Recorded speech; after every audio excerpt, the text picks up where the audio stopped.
साथियों, जय हिंद, जय सिया राम। आज देश में जिस महत्वपूर्ण मुद्दे पर काफ़ी चर्चा हो रही है वह है बिहार चुनाव। बिहार अपने आप में एक राजनीतिक रूप से काफ़ी सक्रिय राज्य है देश का, जिसे इग्नोर नहीं किया जा सकता है। यहाँ के कण कण में पॉलिटिक्स आवी रहती है। लोग काफ़ी दिलचस्पी लेते हैं, चाय की चुस्कियाँ लेते हैं पॉलिटिकल बातें करते हुए। तो यहाँ की कण कण में है, यहाँ की मिट्टी मिट्टी में है। इसका रीजन है, इस मिट्टी ने देश को महान राजनीतिक दिए हैं।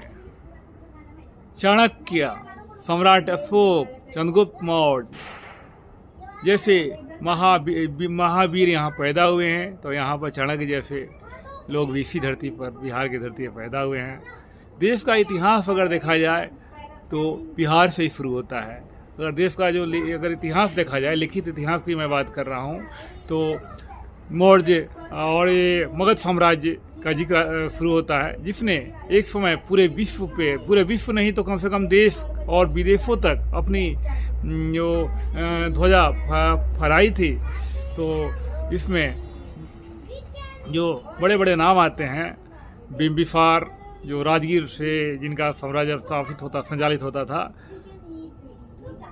अजातशत्रु महात्मा बुद्ध के समकालीन थे, उदयन जिन्होंने पाटलिपुत्र महानगर की स्थापना की थी, अपने ज़माने में अपने समय में विश्व के प्रसिद्ध था, कुम्हरार में अवशेष मिले हैं। इसके बाद नंद वंश में पद्म नंद, जिससे सिकंदर भी डरता था और उसकी सेना भी भारत पर आक्रमण करने से डर गई थी। तो यहाँ पर ऐसे प्रतापी राजा हुए हैं और सम्राट हुए हैं बिहार की धरती पर।